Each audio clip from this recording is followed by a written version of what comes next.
Uh, yes, Dr. Deep Kishore, please start your presentation. Okay, sir.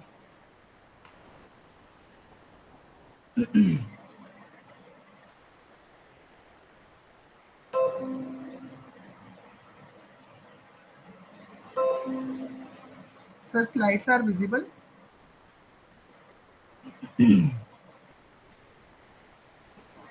Sir, slides are visible.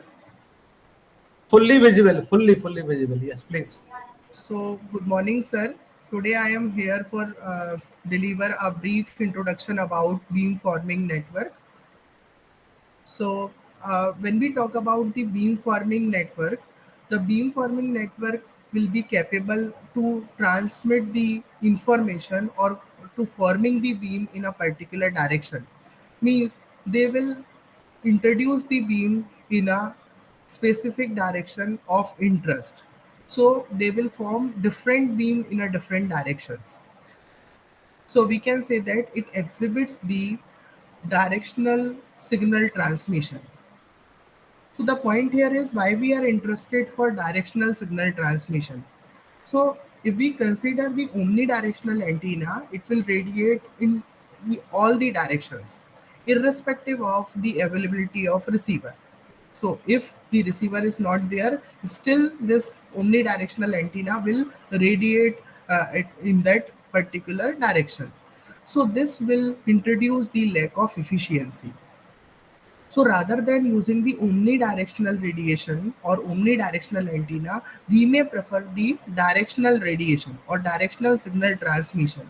So surely it will improve the efficiency as well as the performance.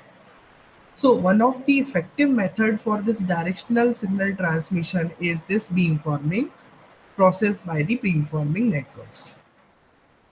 So these are the outline of my presentation: motivation, introduction to beamforming network, needs, why we require the beamforming and why we are interested to use this beamforming technique, and their types. Then current research, what is going on if we consider the beamforming, and then references. So come to the point, motivation. Actually, why we are learn this topic, why we are learn this beamforming and beamforming network. So the most important topic is directional signal transmission and reception. So rather than sending the information or spreading the information in all the direction, we are focusing to transfer the information in a particular direction. So this will surely improve the performance. We can understand this concept by considering an example. So let us consider a omnidirectional antenna is situated at point 1 or point A. So this omnidirectional antenna will radiate it in all the direction. At the same time, assume one more energy source is situated at point B. So it will also spread the information. So because of the radiation generated by both of these energy sources, there will be a possibility that the signal received at the point C, which is nearer to the point A and B, will not get a sufficient signal.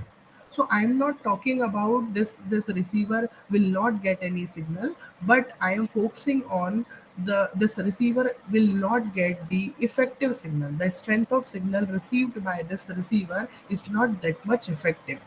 Then how we can resolve this problem? This problem we can also understand by taking one more very normal example, that is, if we throw a stone in a stored water, then it will create a waves. Simultaneously, if we thrown one more stone in this water, then again the waves will create it.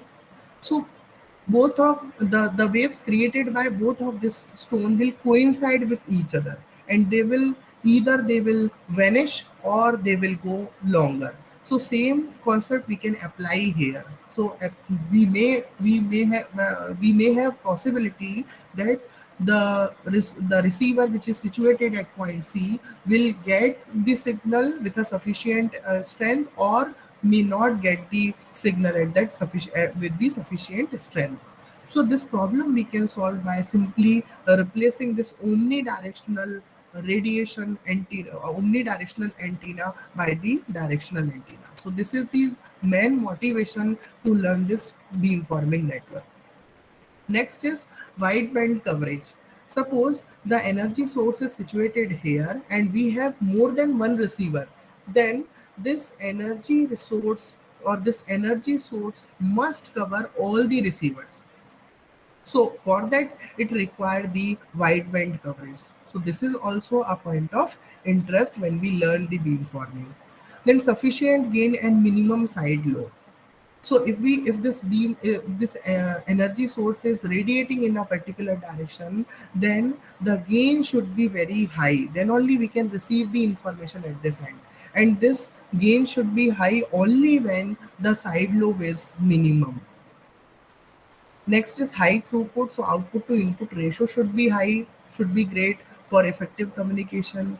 Then steering of radio signal in particular direction. Suppose this energy or this antenna is situated at a particular angle or focusing at a particular point, and our receiver point is situating here, means having some angle with this energy source. Then we must steer this beam towards that receiver.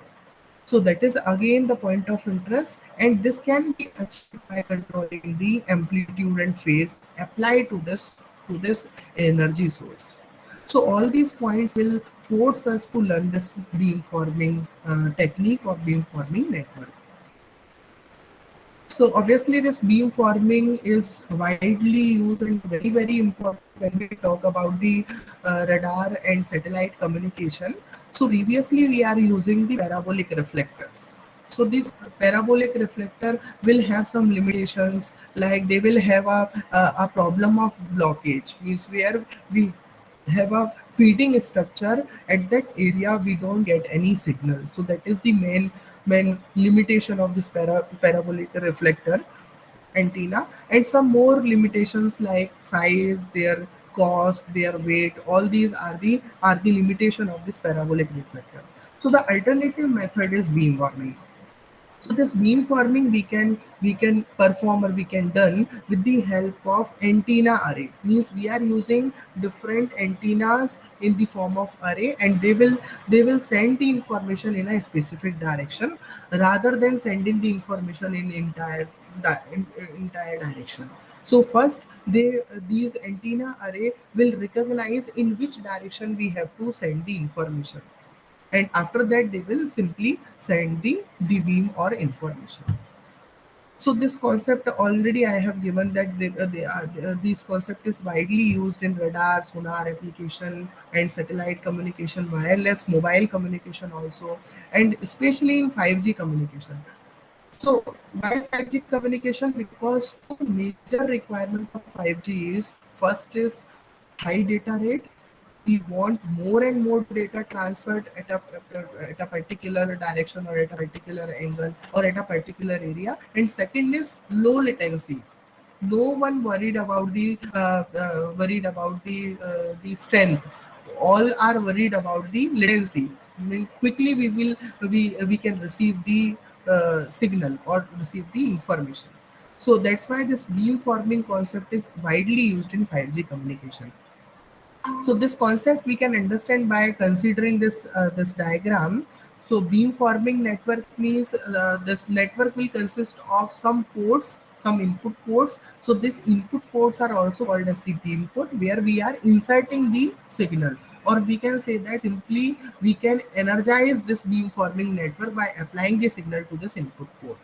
On the right hand side we will have a array port or receiving ports. So this array port is associated with the beam with the antenna array with the help of coaxial cable or normal wire. Okay, so whenever the signal is inserted at the input end, it will travel through this beamforming network and finally reaches to the antenna array, and finally the signal will energize that particular specific antenna for creating a beam. So by we have, that is completely up to our application. We can apply the same signal to all the beam or to all the input port for getting the a continuous and constant amplitude and amplitude of radiation, or we may apply different inputs at the input end. So this is the concept of beamforming. Now the point is, what is the need of beamforming? Why we are interested to apply the beamforming? So first is reduced power consumption. So as I have explained earlier, that since we are transferring from omnidirectional radiation to directional signal transmission, then definitely if we are not sending the data in all direction, we are sending the data in a particular direction, then the power consumption is less. So the power is saving. In this case, the beam forming technique is a power saving technique. Second is maximum data transmission. Since we are sending the information in a particular direction, so the directivity will be high, the gain will be we can say that the gain is high, so more data is transmitted at that particular direction. Again, the transmitting end and the receiving end will have a strong connection, so the connectivity will be high. The connectivity is very good, and there will be a less probability of failure. Means that the signal which is sent at this point will easily received at the receiver end. And obviously high directivity, since we are performing the directional transmission, so directivity is high and interference is less. If we assume all the radiations are radiation or directional radiation, then the problem of interference will reduce and signal to noise ratio will improve. So the overall performance can be improved.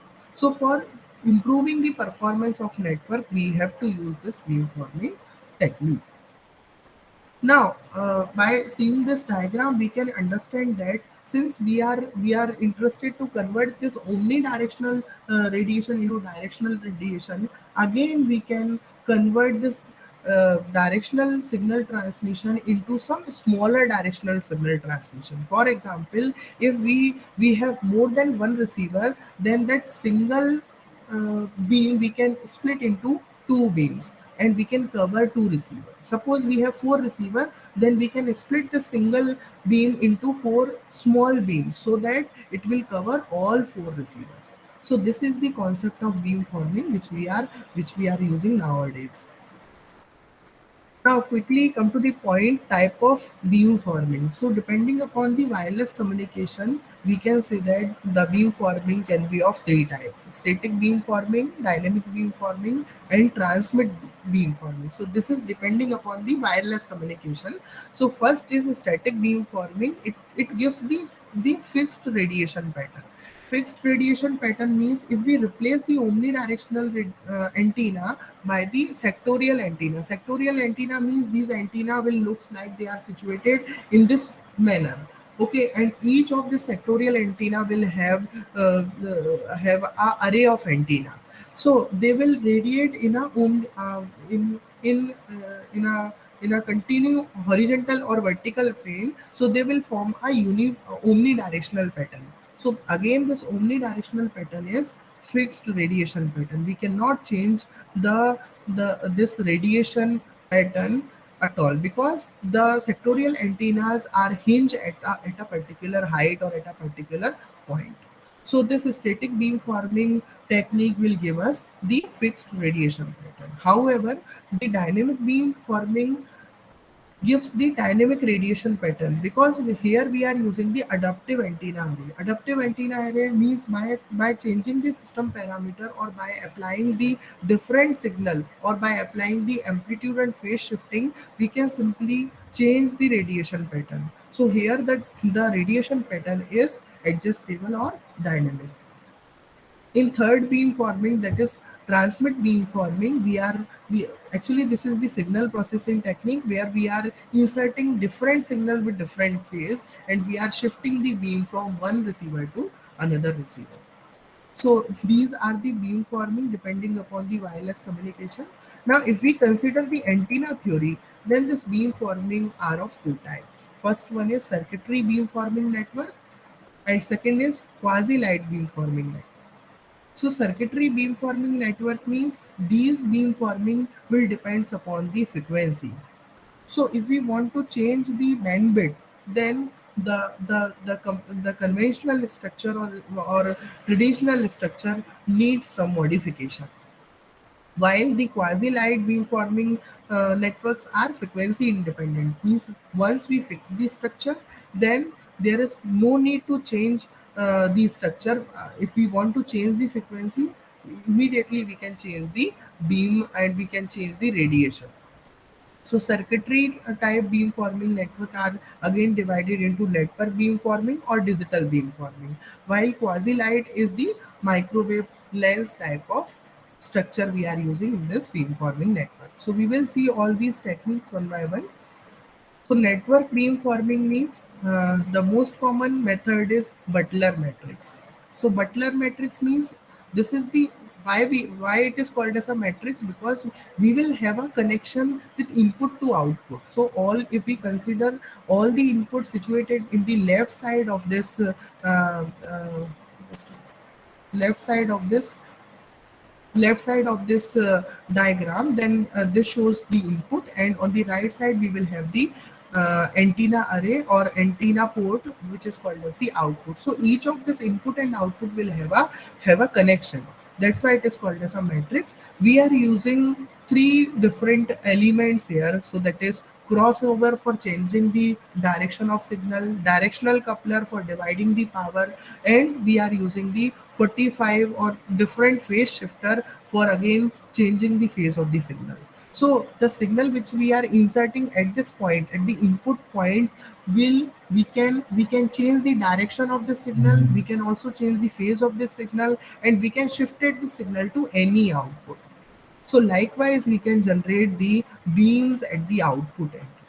Obviously, we will have the antenna here at the array port, and which is connected by the coaxial line or simple cables.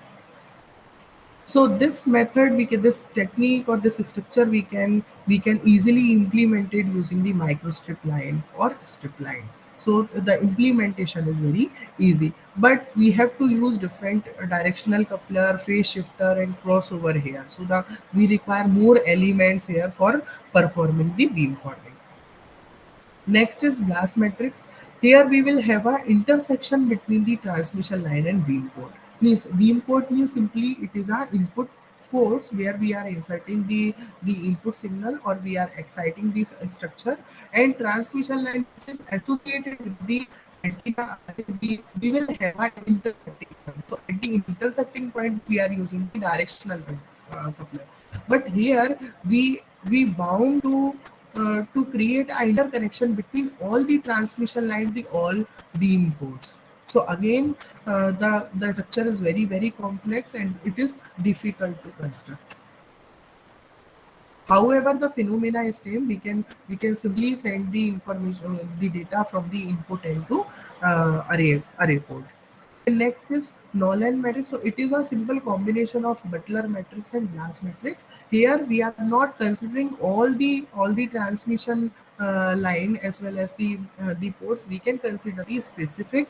We can consider the intersection of specific transmission line to the specific input ports.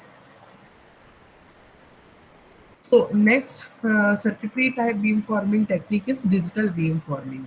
So digital beamforming is basically done with the help of computer and processor. Means here we are using the computer or processor for applying the controlled amplitude and phase of the input signal. Means that the signal which we are inserting, that is in the form of an analog signal. So signal is converted into digital form, and then this digital form of signal is manipulated by the processor or computer, we can say that. So manipulation means we can control the amplitude and phase of the signal for further excited the antenna situated at the antenna array. So this is the method. And last method is the light based method. So that is the microwave lens.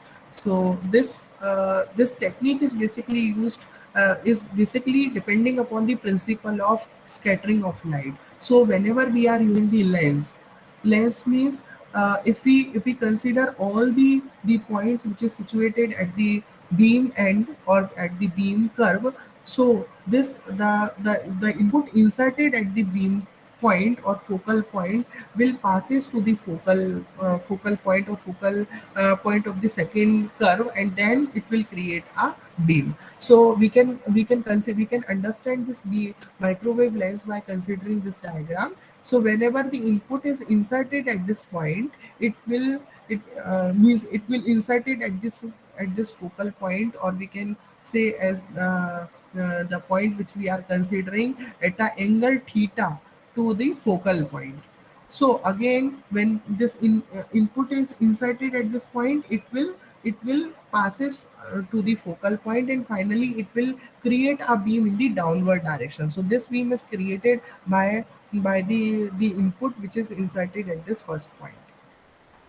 While if we inserted the input at the middle point of this beam curve, actually this is the beam curve and this is the array curve. So whenever we inserted the input at the middle point of beam curve, then without any delay or without any steering, we can get the beam at the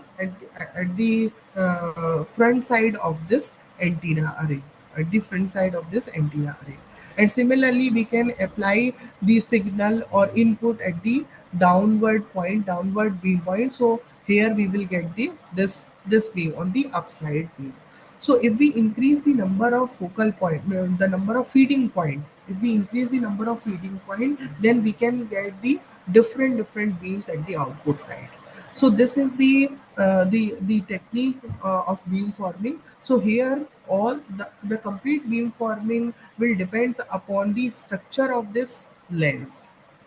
If the structure of lens is not appropriate, we are not if we not considered the structure in a by using mathematical modeling, then the beam forming or beams will not be accurate, and we will not receive a constant radiation, or we can say that the wide band coverage at the array point side or at the array end. So this is about the microwave lens. So here we can consider the three focal point Rotman lens. So by applying the input at the angle theta, or by applying the input at theta equals to 0, or by applying the input at the minus theta angle, we can get different beams at the array end. So these are the basic different type of beam forming techniques. So the characteristics of this lens, why we are using this lens rather than using the circuitry type beamforming techniques, because they will have a different many advantage. For example, they are light in weight. We can easily fabricate this microwave lens or simply Rotman lens with the help of PCB. They are less chance of error. Actually, what is happening, if we have a lens with a random geometry, then there will be a probability of phase error. The signal inserted at different inputs or different beam ports will create a phase error at the output side. So we must follow the mathematical modeling for designing this lens before performing the beam forming. So the possibility, if we follow the mathematical modeling, then definitely the error will be less. The scanning area will be wide, because we can consider more feed point, and we can get a wide angle coverage at the output end, and this should be compact, and we can get the directive radiation in a narrow beam. So all these are the characteristics of this lens beam forming technique.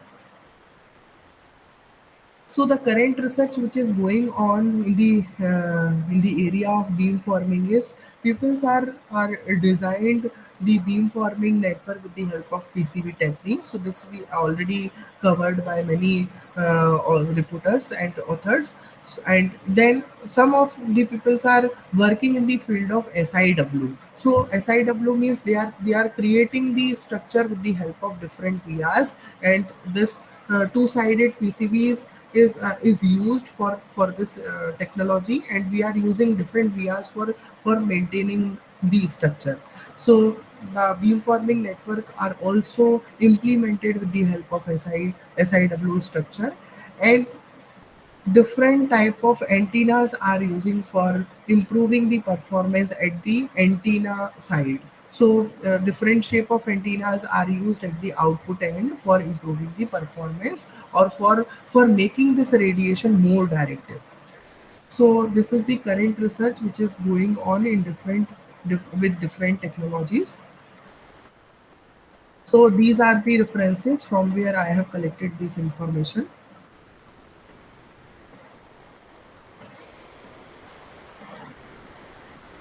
So thank you.